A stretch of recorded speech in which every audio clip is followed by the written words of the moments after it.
विधान परिषदेच्या 11 जागांसाठी उद्या निवडणूक होत आहे, त्यामुळे मोठी रस्सीखेच सुरू आहे। बहुजन विकास आघाडीचे नेते हितेंद्र ठाकूर आपल्यासोबत आहेत। सर, उद्या 11 जागांसाठी निवडणूक आहे। खरं तर इतिहास पाहिला तर मोठा राजकीय भूकंप घडलेले आहेत। काय तुमची नेमकी भूमिका असणार उद्या? माझी भूमिका माझी लोक, माझा जिल्हा, माझा तालुका ह्यांच्याकरता असते।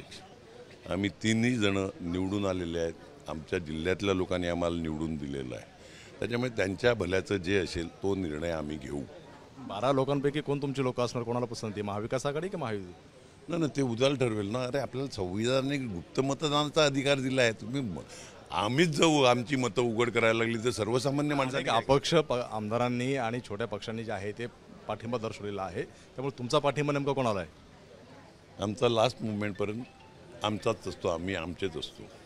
अनेक हॉटेलमध्ये बैठका सुरू आहेत, अनेक रसिके सुरू आहेत। तुम्हाला कोणाचे फोन आले का? तुमच्या काही नेत्यांसोबत बैठका झालेल्या आहेत? कोणत्याही हॉटेलमध्ये मला कधीही बोलवलं गेलं नाही आणि आजपर्यंत मी आयुष्यामध्ये कोणत्याही हॉटेलमध्ये राहिलो पण नाही। म्हणजे बाहेर गेलो असेल तर, बाकी इकडे मी कोणत्याही पक्षाबरोबर राहिलेलं नाही। त्याच्यामुळे नमस्कार, त्याच्यामुळे मला कोणत्याही पक्षाने बोलवलं देखील नाही आणि मी जाणार पण नाही। तुमच्या काही बैठका झाल्या? मिलिंद नार्वेकर तुम्हाला भेटले? मिलिंद नार्वेकर भेटले, जयंत पाटील भेटले, पवार साहेब म्हणजे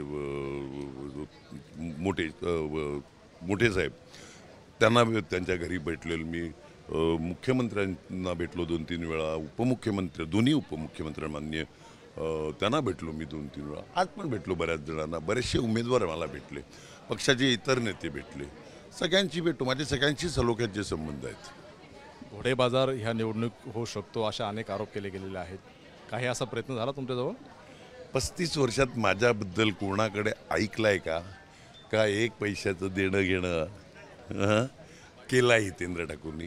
घोडे बाजार, बैल बाजार, टांगा बाजार याच्यात मी कधीही सामील झालो नाही आणि आयुष्यात माझ्या आमदारांना पण होऊन देणार नाही। तुमच्या बरोबर कोणी, तुम्ही सगळ्याच लोकांना भेटतात, कोणत्याही 90 पासून आजपर्यंतचे जे काही मुख्यमंत्री राहिले, उपमुख्यमंत्री राहिले, मंत्री राहिले, विरोधी पक्षनेते, एकानेही माझ्यावर आरोप करून दाखवावा।